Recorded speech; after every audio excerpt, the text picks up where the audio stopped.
Solo levelling anime आजकल solo levelling anime बहुत ही ज्यादा हाइप कर रहे थे। वैसे तो क्यों ना इसके गॉड्स के बारे में और हमारे शैडो मोनार्क को हमारा सन जिन्वू ही क्यों चाहिए अपना वेसल बनने के लिए, तो उसके बारे में आज हम तुम्हें बात बताने वाला हूँ। तो यार आज के वीडियो में मैं तुम्हें दो बातें बताने वाला हूँ कि सोलो लेवलिंग एनीमे की शुरुआत कैसे हुई, कैसे हंटर्स बने, कैसे वो मोस्ट वाला पोर्टल खुला, इनका गॉड्स कौन है सोलो लेवलिंग के, उन सभी के बारे में बात करने वाले हैं। और दूसरे टॉपिक पर हमारा जो शेडो मोनार्क है उसे हमारा मेन कैरेक्टर ही अपना वेसल बनने के लिए क्यों चाहिए, जैसे कि सुकुना का वेसल इतादोरी यूजी है जुजुत्सु काइसन में उसी तरह।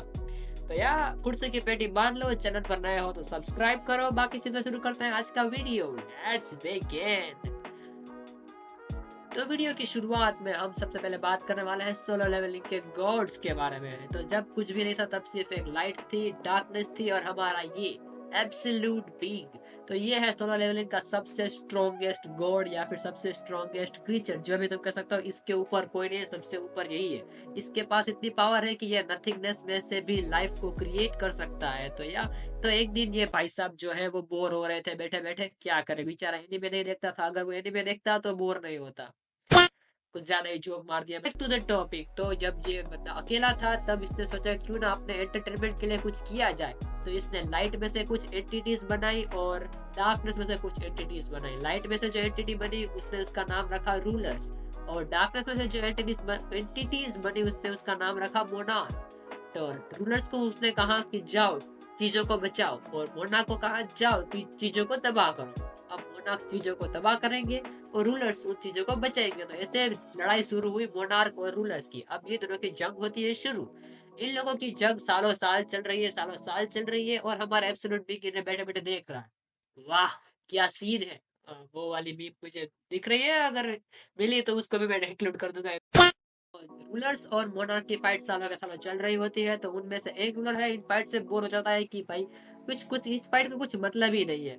तो वो जाता है हमारे एब्सोल्यूट बीइंग के पास और कहता है कि अगर तुम्हें याद हो तो एपिसोड 2 में वो जो क्या बिल्डर है या फिर एंशिएंट बिल्डर कुछ भी उसका नाम है, आर्किटेक्ट, हाँ वो जो आर्किटेक्ट है उसके हाथ में एक पत्थर था जिसमें तीन चीजें लिखी थी, मतलब गॉड्स के सामने झुको, वैसे कुछ तीन चीजें लिखी थी। वो तीनों के तीनों चीजें यहाँ भी लागू पड़ती है। और वो रूलर्स कहता है कि हम ये तीनों के तीनों चीजें तेरे लिए कर रहे हैं, तो उसके बदले हमें तो कुछ हो नहीं रहा। अगर हम ये तीन चीज ना करेंगे तब भी हमको मरना है, और अगर हम युद्ध में पार्टिसिपेट कर रहे हैं तब भी हमको मरना ही है। तो वो लोग, तो ऐसा कुछ होता है। और फिर हमारा जो एब्सोल्यूट बीइंग है वो घंटा उसको जवाब नहीं देता कि भाई तुम लोगों को लड़ाई करनी है, मेरा एंटरटेनमेंट हो रहा है, मतलब चल लड़ाई चलेगी, लड़ाई खत्म नहीं होगी।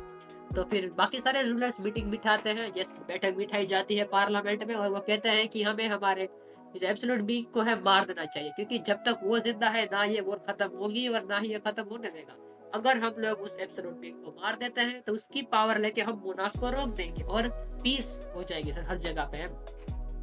तो ये पहला प्लान था। लेकिन उनमें से एक रूलर है जिसका नाम है एसबोर्ड, जो कि हमारे एब्सोल्यूट बीइंग यानी कि उसके मास्टर के प्रति बहुत ही ज्यादा लॉयल है। तो वो कहता है कि नहीं हमें ऐसा नहीं करना चाहिए। लेकिन बाकी के रूलर्स उसकी बात नहीं मानते, और बाकी के रूलर्स जो है सब लोग इकट्ठा होके हमारे एसबोर्ड को पहल देते हैं ताकि वो बीच में ना आए। उसके बाद वो जाते हैं हमारे एब्सोल्यूट बीइंग के पास। लेकिन एसबोर्ड को रियलाइज होता है कि उसके पास एक अलग तरह की पावर है। या एसबोर्ड के पास एक ऐसी पावर है कि अगर वो अराइज बोलेगा तो जिसके आजू बाजू जितने भी डेथ बॉडीज होंगी वो सब जिंदा हो जाएगी और उसकी शेडो आर्मी का पार्ट बन जाएगी। और ये ताकत उसने दी है एब्सोल्यूट बीइंग ने, ताकि वो इसलिए उसने दी है ताकि वो उसका सबसे लॉयल है, मतलब सबसे लॉयल उसका क्रिएशन है। इसके लिए एब्सोल्यूट बीइंग ने एसबोर्ड को ताकत दी है। लेकिन एसबोर्ड एब्सोल्यूट बीइंग को बचाने चाहता है, तब तक तो एब्सोल्यूट बीइंग के लग चुके होते हैं, वो मर जाता है, ठीक है। तो अब रूलर्स के प्रति बदला लेने के लिए जो एसबोर्न है, जो कि हमारा सबसे स्ट्रॉन्गेस्ट रूलर है और वो रूलर की आर्मी को लीड कर रहा था, वो जाता है मोनार्क्स के पास और उनसे हाथ मिलाता है और कहता है कि हम लोग साथ में मिल जाएंगे और रूलर्स की मारेंगे, ठीक है। ऐसा प्लान बनता है। लेकिन हमारे जो रूलर्स थे, 7 रूलर्स, 8 रूलर्स थे, उनमें से एक एसबोर्न था, बाकी के 7 रूलर्स से बचे थे। उन्होंने हमारे एब्सोल्यूट बीइंग को मार दिया था। एब्सोल्यूट बीइंग की पावर उनके पास आ चुकी है और पावर लेवल में बहुत ज्यादा डिफरेंस हो चुका है। यानी कि हमारा जो एब्सोल्यूट बीइंग से पावर लेने की वजह से रूलर्स बहुत ऊंचे लेवल पर आ चुके हैं और मोनार्क बहुत नीचे पर। लेकिन जैसे ही एस बोर्ड ने पार्टी बदल ली और वो मोनार्क की तरफ आया, दोनों का पावर लेवल एक सेम हो गया, क्योंकि हमारे एम्स्टर्डम मोनार्क यानी कि एस बोर्ड के पास अपनी एक ऐसी पावर है अराइज। और ऐसे उसका नाम पड़ा एस मोन से शैडो मोनार्क, मतलब सबसे स्ट्रॉन्गेस्ट मोनार्क। और फिर दोबारा जंग शुरू होती है मोनार्क मोनार्क और हमारे रूलर्स की। लेकिन एक बार कुछ ऐसे मीटिंग, बस ऐसे कुछ बातचीत चल रही होती है, तभी मोनार्क डिसाइड करते हैं कि हम अर्थ को बीच में लाएंगे। तो ऐसे रूलर्स और मोनार्क के बीच में ह्यूमैनिटी आती है। और जब भी देखो मोनार्क अर्थ को डिस्ट्रॉय करेंगे, रूलर्स मोनार्क को डिस्ट्रॉय करेंगे, बीच में ह्यूमैनिटी खत्म, साफाया हो जाता है हर एक ह्यूमैनिटी का। तो हमारे रूलर्स कहते हैं कि हमें ह्यूमैनिटी को बचाना है, क्योंकि उसी के लिए तो उन्हें बनाया गया है। तो वो हमारे एब्सोल्यूट बीइंग का एक टूल यूज करते हैं, जो कि बहुत अच्छा टूल है, कप ऑफ रेनकार्नेशन। इससे 10 साल का टाइम रिवाइंड हो जाता है। मतलब अगर तुम्हें 10 साल जिए, अगर इसका यूज किया तो तुम 10 साल पीछे चले आ जाओगे। अब तुम सोलर लेवलिंग का पहला एपिसोड याद करो। तुम्हें याद है स्टार्टिंग में वो कहता है कि 10 साल पहले एक पोर्टल खुला था जहाँ से बहुत सारे मोस्टर आए थे। ऐसे हुई थी सोलर लेवलिंग एनीमे की शुरुआत कप ऑफ रिंकारनेशन टूल की मदद से। तो लेकिन फिर भी बहुत ज्यादा वॉर हुई, बहुत बार वॉर हुई, बहुत बार ह्यूमैनिटी को इरेज कर दिया गया, मतलब मार दिया गया सभी लड़ाई में। और हमारे रूलर्स कह रहे हम कितनी बार कप ऑफ रिंकारनेशन को यूज करेंगे, इसके लिए हम इसलिए अब हम ये सब कुछ नहीं करने वाले हैं। हम करने वाले हैं अब ह्यूमैनिटी को हम हमारा वेसल बनाएंगे। और इसे बहुत सारे जो रूलर्स हैं उन्होंने अपनी एनर्जी या फिर अपनी माना है, वो अपने एक ह्यूमन को ट्रांसफर कर दे, जिससे वो उसका वेसल बन सके और उसकी पावर को यूज कर सके। और ऐसे बने हंटर्स। और हंटर्स जिस हिसाब से रूलर्स की पावर को एस्टेब्लिश करते हैं या फिर अपने अंदर सोख लेते हैं, उस हिसाब से उनके बने tiers, S tier, A B C और ई टीयर।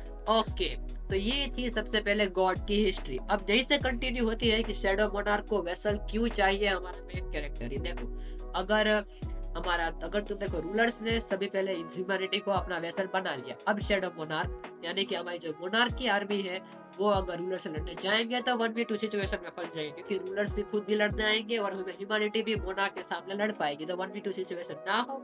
इसलिए शैडो मोनार्क को एक ऐसा ह्यूमन चाहिए कि जो उसकी पावर को ऑब्जॉर्व कर सके। लेकिन shadow monarch is too more powerful than rulers. तो उसकी वजह से अगर कोई इंसान भी शैडो मोनार्क की पावर को लेता है, उस इंसान के चीथड़े उड़ जाते हैं। मतलब वो कुछ नहीं सकता, इतनी ज्यादा पावर है कि वो कंट्रोल नहीं कर सकता अपने आप को, और वो वहीं पे मर जाता है।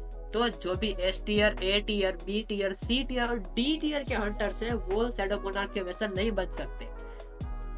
और इसीलिए शैडो मोनार्क का वेसल ढूंढने के लिए हमारा जो आर्किटेक्ट है वो शैडो मोनार्क की मदद करता है। हाँ, वही आर्किटेक्ट जिसने एपिसोड 2 में जो डबल डंजन में जो मूर्ति का रेप्लिका बनाया है, वो मूर्ति का रेप्लिका एब्सोल्यूट बीइंग का ही है।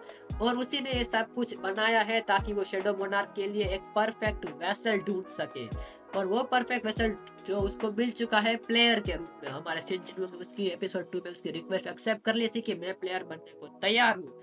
और प्लेयर का मीनिंग ये होता है कि तू शैडो मोनार्क का वेसल बनने को तैयार है। और शिनजिन कह देता है हाँ, मैं उसका वेसल बनने के लिए तैयार हूँ। शैडो मोनार्क का वेसल बनने के लिए सबसे पहले जो ह्यूमन उसका वेसल बनना चाहता है, उसे हंटर होना पड़ेगा। और वो हंटर होगा तो ही वो उसका वेसल बन पाएगा। लेकिन ऐसा नहीं है कि वो हंटर होगा तो उसका वेसल बन जाएगा। अगर वो एस टीयर का हंटर है तो वो शैडो मोनार्क का वेसल कभी नहीं बन सकता, इसलिए उसको लो टीयर का होना चाहिए। और हमारा जो मेन प्रोटैगनिस्ट है वो ई टीयर का हंटर है।